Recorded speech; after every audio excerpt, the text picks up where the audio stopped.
Bonjour à vous tous, fidèles auditeurs de une autre dimension.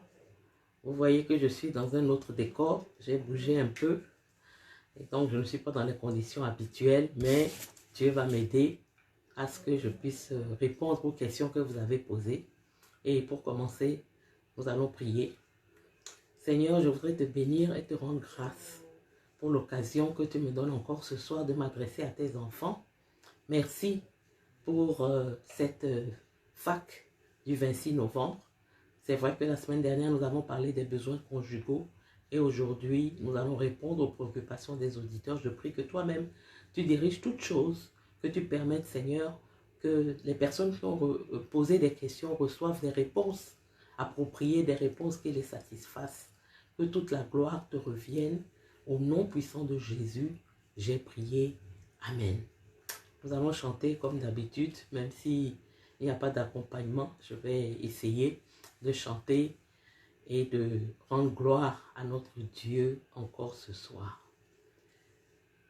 Qui est comme toi parmi les dieux, ô Éternel? Qui est comme toi, magnifique en sainteté, digne de louange. Qui est comme toi, magnifique en sainteté, opérant des prodiges. Il n'y a que toi, Seigneur, il n'y a que toi, il n'y a que toi, il n'y a que toi, Seigneur, il n'y a que toi, il n'y a que toi, il n'y a que toi, Seigneur, il n'y a que toi. Il n'y a que toi, il n'y a que toi, Seigneur, il n'y a que toi. Pour nous bénir, Seigneur, il n'y a que toi. Pour nous garder, Seigneur, il n'y a que toi. Pour nous protéger, ô Seigneur, il n'y a que toi. Pour nous garder, Seigneur, il n'y a que toi. Oui, Seigneur, il n'y a que toi. Toi et toi seul. Pour nous garder, pour nous protéger, pour prendre soin de nous, pour nous bénir, pour nous nourrir, pour nous secourir, pour veiller sur nous, sur nos enfants. Seigneur, il n'y a que toi. C'est pourquoi ce soir encore, je veux te dire qu'il n'y a que toi. Il n'y a que toi dans ma vie. Il n'y a que toi dans mon cœur. Il n'y a que toi qui puisse faire ce que tu fais pour moi. Et ce soir, mon cœur est dans la joie de pouvoir te célébrer, de pouvoir te louer, de pouvoir t'élever, de pouvoir glorifier ton nom. Au travers de ce que je vais dire, que ton nom soit glorifié. Au travers de ces réponses à tes enfants, à ceux qui ont suivi, que ton nom soit glorifié. Oui, Seigneur, il n'y a que toi et toi seul. C'est pourquoi je veux t'élever, je veux te bénir. Au nom puissant de Jésus, j'ai prié. Amen. Amen. Donc, la semaine dernière, mardi dernier, nous avons commencé à parler des besoins conjugaux et nous avons parlé des deux principaux besoins. Le premier besoin chez l'homme et chez la femme, le besoin chez l'homme étant le besoin de relation sexuelle et le besoin chez la femme étant le besoin d'affection. Et donc c'est suite à ça que je vais répondre aux questions qui ont été posées concernant ces deux premiers besoins. La première question vient de Thierry du Docuy qui dit « Dans notre vie de couple, avons-nous le droit d'avoir un peu d'espace de liberté ?» Thierry du Docuy. C'est difficile de répondre à cette question parce que je reviens toujours à ce que la Bible a dit. C'est-à-dire le mariage, lorsque Dieu a institué le mariage en Genèse 2, 24, il a dit, l'homme quittera son père et sa mère, deviendra une seule chair. L'homme quittera son père et sa mère, s'attachera à sa femme et ils deviendront une seule chair. Donc, en principe, quand on est une seule chair, il n'y a plus question de moi qui a besoin de liberté. Il n'y a plus question de moi qui veut quelque part me retirer de la relation pour pouvoir vivre quelque chose tout seul. Parce que c'est ce que ça veut dire. Est-ce qu'on a droit d'avoir un peu d'espace de liberté?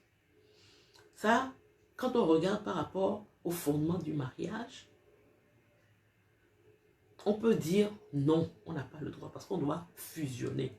Quand on fusionne, ça veut dire qu'on devient comme l'autre, l'autre devient comme nous. Dans cette fusion, il n'y a plus mon espace, il n'y a plus ma liberté, il n'y a plus moi, il y a nous. Mais ce que je retiens aussi dans cette fusion, qui est un mystère, parce que l'apôtre Paul dit c'est un mystère qui est, comment je peux dire ça, l'image ou bien le reflet du mystère qui consiste en l'union de Christ avec son Église.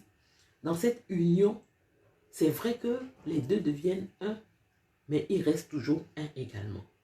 Les deux individus ne se dissolvent pas, ne disparaissent pas pour devenir un. On reste toujours individu et on devient un. Donc, pour aller un peu plus en profondeur que de ma réponse à ta question, Thierry, je pense qu'il faut se poser la question, pourquoi a-t-on besoin de liberté? Est-ce que c'est parce qu'on étouffe dans la relation? Est-ce que parce que la relation nous prive de cette liberté, on peut poser la question, est-ce que j'ai le droit à la liberté? La relation ne doit pas nous étouffer. Même si on a une relation d'intimité, de fusion, cette relation doit permettre à la personnalité de chacun de s'épanouir. Donc, vous voyez qu'il y a en même temps un paradoxe. On doit être un, parce que c'est 1 plus 1 qui est égal à 1. Ce n'est pas demi plus demi qui est égal à 1, mais c'est 1 plus 1. Un homme entier, avec ce qu'il est, avec ses particularités, avec ses besoins, et une femme entière avec ce qu'elle est, avec ses particularités, avec ses besoins. Les deux fusionnent pour devenir une seule personne. Donc si le besoin de liberté vient du fait qu'on ne se sent pas à l'aise dans une relation un peu fusionnelle, je peux dire que c'est le signe d'un problème. Parce que quelqu'un qu'on aime, on ne va jamais être étouffé dans une relation d'amour qui nous comble.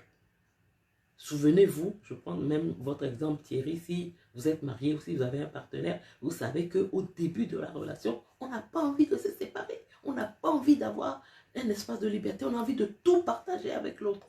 Et lorsqu'on commence à se dire, est-ce que je n'ai pas droit à la liberté, etc., ça veut dire qu'il y a un problème.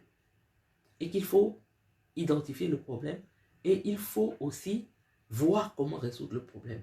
Et c'est dans la résolution de ce problème qu'on peut dire, par exemple, si l'un a besoin de liberté alors que l'autre est un peu trop fusionnel, il faut réfléchir à comment donner de la liberté à cette personne-là. C'est une question de tempérament. C'est d'abord une question de sexe et ensuite une question de tempérament. Une question de sexe, pourquoi?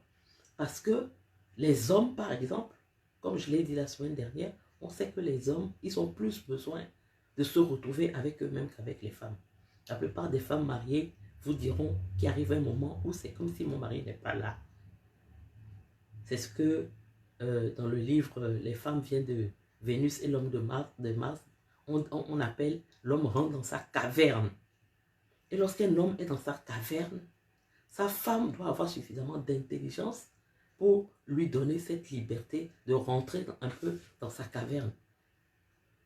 Mais en même temps qu'elle lui donne cette liberté pour qu'il n'ait pas l'impression d'étouffer. Parce que les hommes ont besoin de ça, c'est un besoin. Mais en même temps, les hommes doivent être conscients qu'on ne peut pas avoir une relation d'intimité avec quelqu'un et puis passer son temps dans une caverne loin de cette personne. Donc, il faut trouver une espèce d'équilibre. Ça, c'est d'abord par rapport au sexe. Après, c'est une question de tempérament. On dit que les tempéraments introvertis, en règle générale, il leur faut beaucoup plus d'énergie pour interagir avec les autres. Il leur faut plus d'énergie pour entretenir une conversation. Il leur faut plus d'énergie pour parler. Il leur faut plus d'énergie pour avoir une relation d'intimité. Donc, ce genre de personne a souvent tendance à avoir besoin d'être seul justement pour retrouver cette énergie. Les gens qui sont extravertis, ça ne leur coûte rien d'aller vers les autres. Ça ne leur coûte rien d'avoir des relations amicales, intimes, toutes sortes de relations et ça ne pompe pas leur énergie, ça ne leur enlève pas leur énergie. Au contraire, eux, les relations les rendent plus énergiques. Le fait d'aller vers les autres, c'est ça qui fait que leur énergie est au top. Donc, vous voyez que par rapport au tempérament, certains auront plus besoin de s'éloigner de temps en temps, d'avoir de l'espace de temps en temps par rapport à d'autres. Donc, je pense que c'est une question d'intelligence au sein de la relation pour savoir quand laisser la liberté à l'autre. Mais trop de liberté, trop d'espace de liberté, ça peut vouloir dire aussi qu'il y a un problème dans la relation et que le partenaire qui demande cet espace de liberté est en train de créer des problèmes dans la relation. La semaine prochaine, par exemple, on va voir que l'un des besoins de la femme, c'est le besoin de dialogue. L'un des besoins de la femme, c'est le besoin d'avoir un mari qui est présent dans la maison, qui participe à la vie de la maison. Tout ça, on va voir la semaine prochaine. Mais, par exemple, un homme qui a tendance à dire « j'ai besoin de ma liberté, je veux garder ma liberté » parce qu'il peut-être qu'il se sent débordé par les responsabilités qui lui sont attribuées, par les besoins de la femme de dialogue, par exemple, ou les besoins de la femme d'affection, ou les besoins de la femme de présence au foyer. Et donc, la tendance des hommes en ce moment-là, c'est de fuir la maison, en quelque sorte, pour pouvoir souffler un peu, parce qu'il est dépassé par ce qui arrive, parce qu'il y a la femme, il y a les enfants, il y a le stress du boulot, etc. etc. Donc, je pense que il faut poser le problème. S'il y a ce besoin de liberté, il faut voir avec votre conjoint d'où vient le besoin, pourquoi le besoin, et si vraiment c'est un besoin réel, comme je l'ai dit, on est dans le mariage pour combler le besoin de l'autre. Il faut que le partenaire qui a ce besoin de liberté puisse l'obtenir pour pouvoir s'épanouir si c'est vraiment son besoin et si ce n'est pas le signe d'un problème dans la relation. Ce n'est pas le signe d'un problème. Je veux m'échapper, je veux fuir, mais que c'est un besoin réel. Donc Thierry, j'espère que j'ai répondu à ta question. Et si ce n'est pas le cas, je pense que tu peux revenir encore rebondir sur ça. La deuxième question vient d'un anonyme. Il dit, il garde l'anonymat cette fois. Je ne suis pas trop sexe. Comment trouver un terrain d'entente avec mon partenaire? Ou comment procéder pour ne pas mettre mon partenaire mal à l'aise? Il aurait été question, bien que tu aies gardé l'anonymat, que tu me dises ton sexe. Parce que la réponse dépend de ton sexe. Mais comme tu n'as pas précisé, je vais prendre les deux cas. Si tu es un homme, il n'y a pas de problème. Sauf si vraiment c'est un problème pour ta femme. Parce qu'en règle générale, comme je l'ai expliqué la semaine dernière, les femmes, elles n'ont pas un besoin de sexe comme un besoin physiologique. C'est-à-dire qu'elle peut se passer. Elle peut se passer. Sauf si vraiment, quand tu dis tu n'es pas trop sexe, je prends l'exemple d'un homme qui est marié et puis qui, pendant un mois, ne touche pas sa femme. Bon, il y a problème là. Même si les femmes, ce n'est pas une femme qui aime trop le sexe, elle va se poser des questions. Donc ça, quand c'est trop exagéré, il y a problème. Mais si ce n'est pas exagéré et que tu n'es pas quelqu'un qui est boulimique, boulimique c'est un mauvais mot. C'est comme si ceux qui avaient plus d'appétit en matière sexuelle, ils avaient une maladie, parce que la boulimie c'est une maladie. Mais ce n'est pas le cas. C'est-à-dire que, comme je ne sais pas si je l'ai dit la semaine dernière, mais l'appétit sexuel c'est comme l'appétit tout court. Il y a des gros mangeurs, il y a des mangeurs normaux et puis il y a des petits mangeurs. Donc, ça ne doit pas troubler une femme qui est mariée à un petit mangeur, par exemple, de dire pourquoi. On me dit que le sexe, c'est quelque chose d'important pour les hommes, etc. Souvent, j'entends mes copines qui se plaignent que leur mari veut toujours plus de sexe, etc. Et moi, je ne comprends pas pourquoi mon mari n'est pas comme ça. À part s'il y a un problème physique, parce que ça aussi, ça existe, il y a des problèmes physiques qui font que la libido peut ne pas être à son top. Il y a des problèmes physiques parce que il y a des problèmes hormonaux liés au fait que la testostérone n'est pas au bon niveau, tout ça. À moins qu'il y ait un problème physique, si c'est un petit mangeur, c'est un petit mangeur. Sauf si ça te pose des problèmes en tant que compagne, il n'y a pas de problème. Mais si, par contre, c'est une femme qui a posé cette question, il n'y a pas à dire que je ne suis pas trop sexe. Parce que, comme je l'ai dit, c'est le besoin de ton conjoint. Ce n'est pas une affaire de être sexe ou ne pas être sexe. Il faut combler le besoin de ton conjoint. C'est comme si tu me dis, tu es une femme, ton mari aime bien manger, et puis tu dis, toi, tu n'es pas trop cuisine, tu n'es pas trop petit plat. Bon, c'est son besoin. Il faut combler ce besoin. Maintenant, si toi, tu n'es pas trop, et que tu es une femme, ce que moi, je conseille aux femmes qui ne sont pas, parce que, comme je l'ai expliqué la semaine dernière, la libido des femmes, elle est un peu plus complexe que la libido des hommes. Ce qui provoque le désir, ce qui fait qu'on a envie de se donner à son mari, c'est un mélange de conditions, de stimulation, c'est un peu délicat.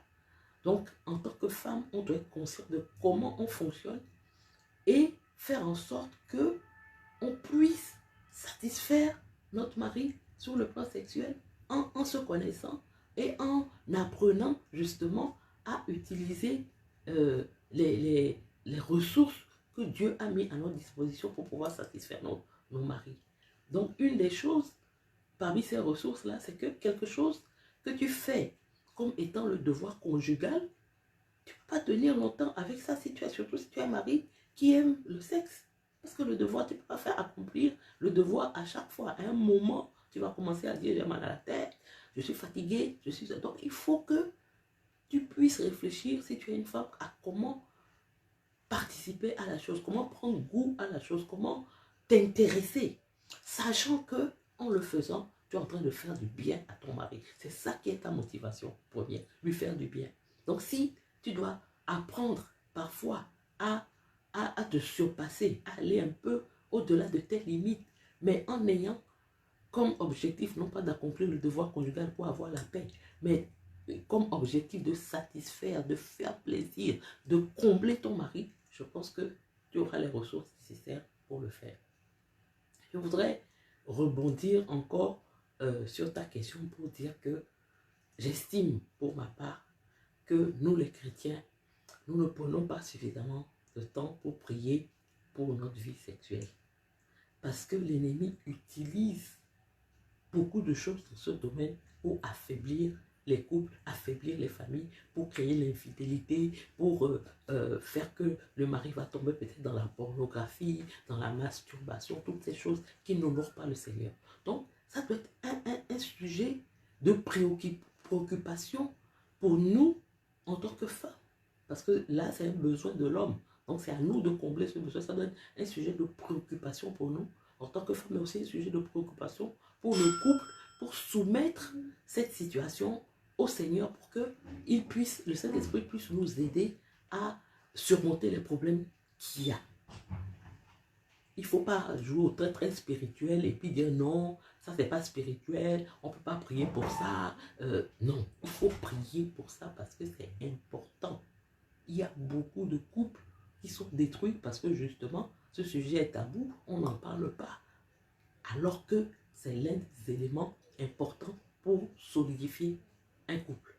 Donc, priez, demandez au Saint-Esprit de vous aider, de vous inspirer, de vous montrer, de vous aider à trouver des solutions aux problèmes qu'il y a entre vous dans ce domaine. Il ne faut pas que cette question soit tabou.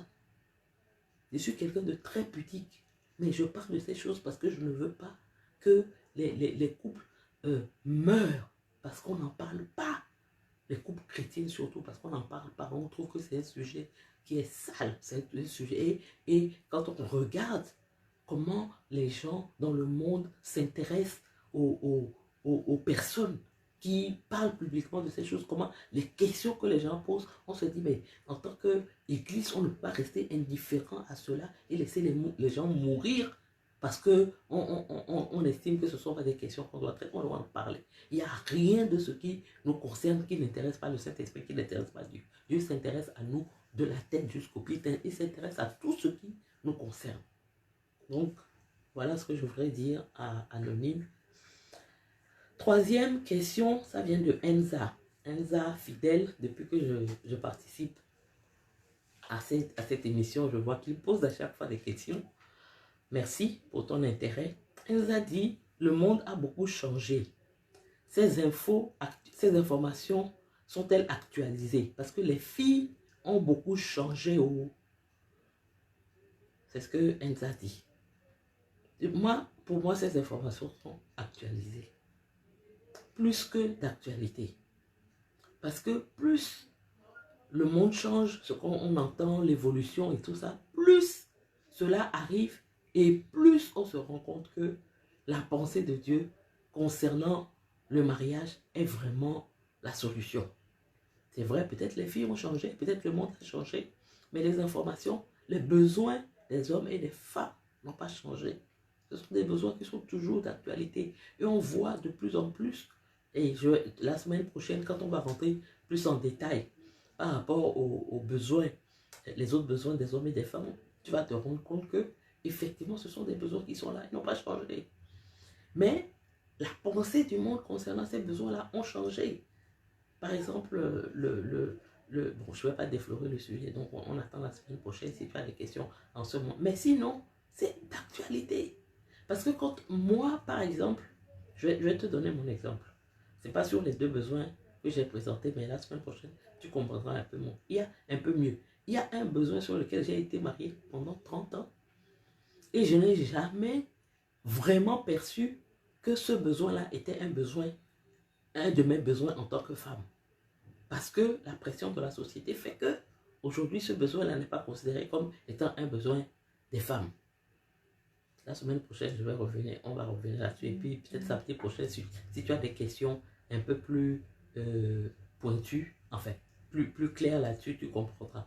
Mais moi, je me suis rendu compte que des choses que je connais, que quand j'étais jeune fille, je pouvais réagir quand on dit, oh, ça, c'est des histoires des vieilles personnes, c'est des histoires d'avant, l'histoire de nos mamans, mais ce n'est plus notre cas. Nous, on est affranchis, indépendantes, égalité avec les hommes, ça ne nous concerne pas. Mais alors que quand on regarde, ce sont nos besoins. Même si le monde veut nous faire croire le contraire, même si nous-mêmes, nous avons cru que ce ne sont plus nos besoins, ce sont nos besoins. Donc, ce qu'on peut appeler famille traditionnelle aujourd'hui, dans la famille traditionnelle, la manière dont l'homme doit se comporter, dont la femme doit se comporter, c'est vraiment ça le besoin et de l'homme et de la femme. Même si le monde veut nous faire croire que c'est la modernité fait que ces besoins-là ne sont plus d'actualité, c'est faux. Donc voilà ce que je pouvais te répondre, Elsa. Parce que le besoin d'affection de la femme, tu vas me dire que les filles ont changé et qu'elles n'ont plus besoin d'affection. Non. Toutes les femmes te diront que ce qu'elles recherchent le plus dans le foyer, c'est un homme qui les aime, c'est vrai, mais un homme peut t'aimer et ne pas savoir te le montrer, et ne pas te démontrer de l'affection, et ne pas savoir combler ton besoin d'affection. Donc ça, si les filles ont changé, je ne pense pas qu'on peut dire qu'aujourd'hui, elles n'ont plus besoin d'affection. Non.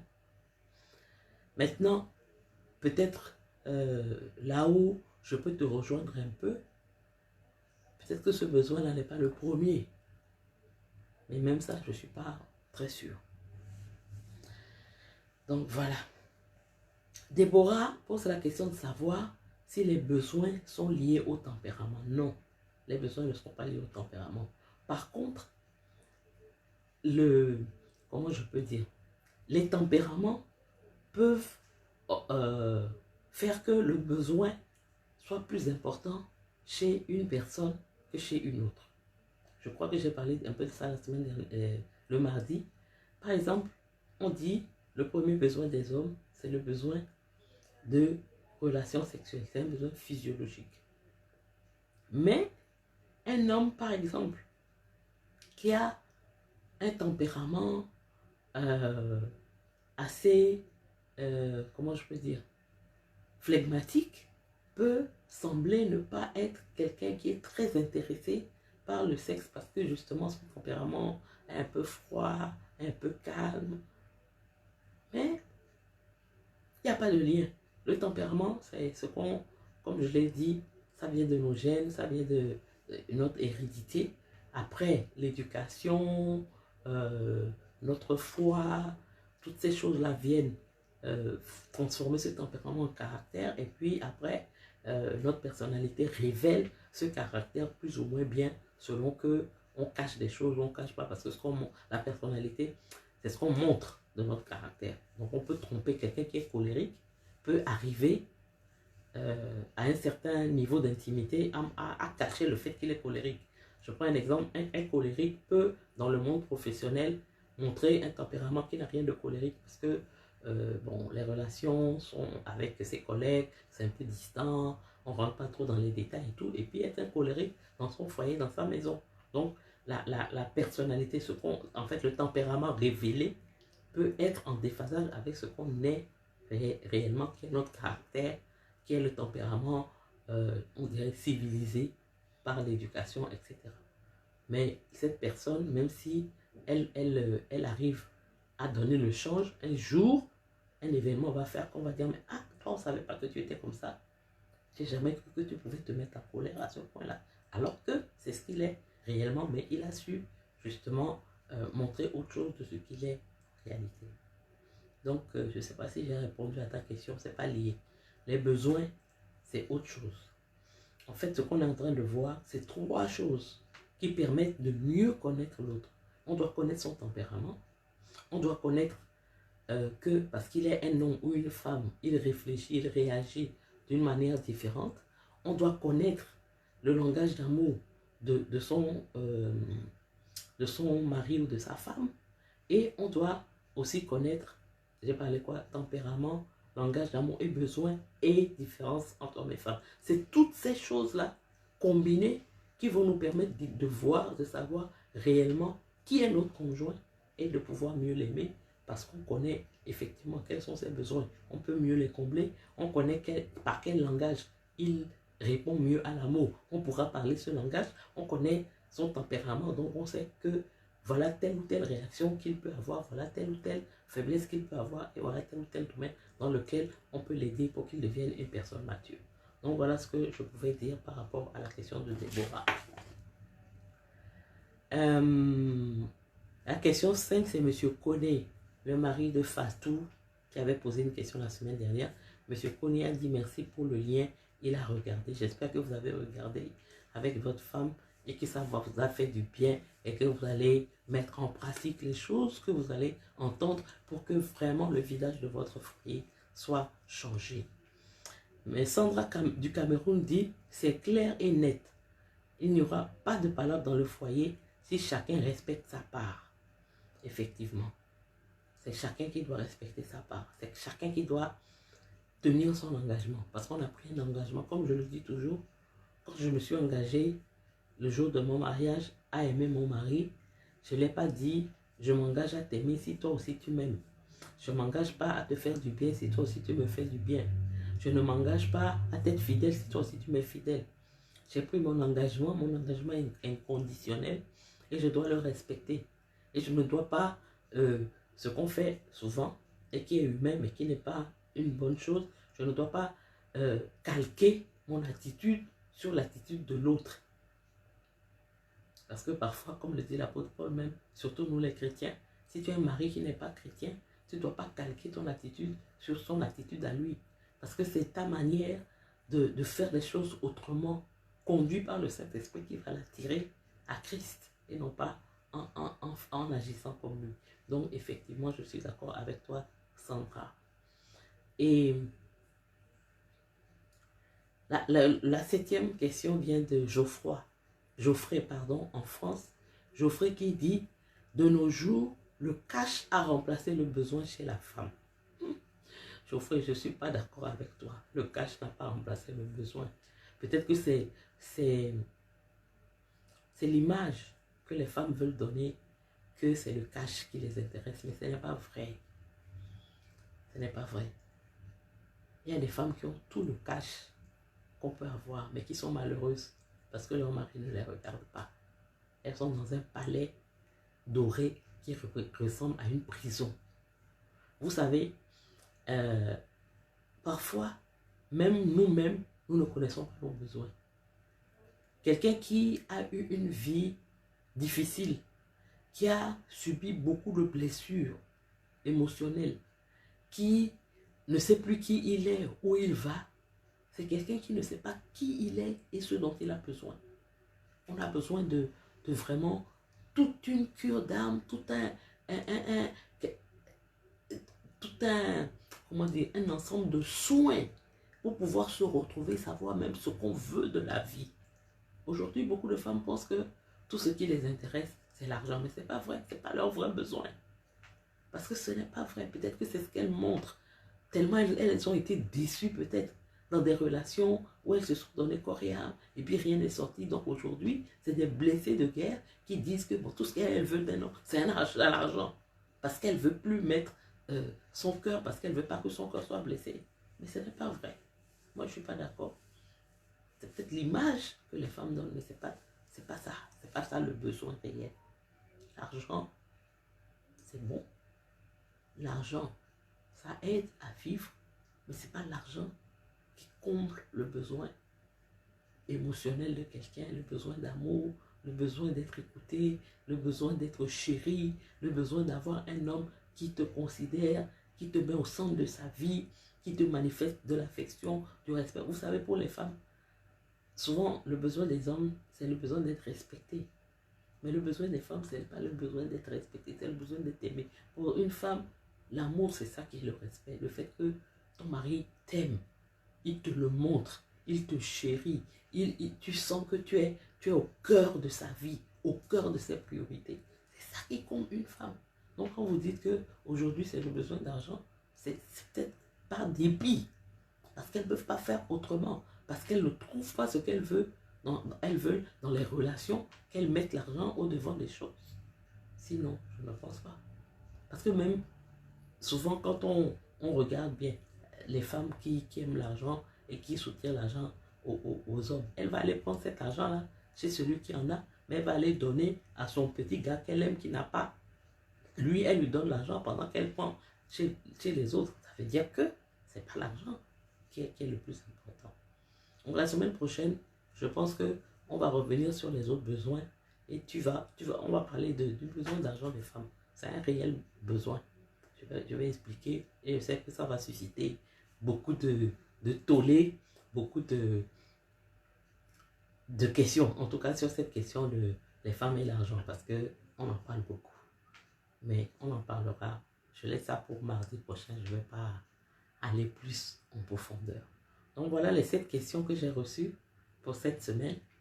Et je vais donc m'arrêter là en vous remerciant, vous tous qui êtes à l'écoute. Je sais qu'il y a un match actuellement, mais vous tous qui êtes à l'écoute et vous tous qui regarderez après, que le Seigneur vous bénisse.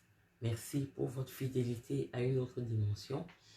Et je voudrais m'arrêter là et vous dire vraiment merci. Que le Seigneur vous bénisse.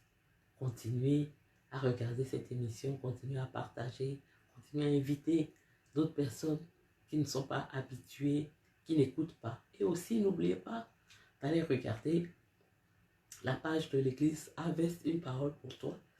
Et là-bas aussi beaucoup d'éléments qui peuvent vous aider dans votre couple.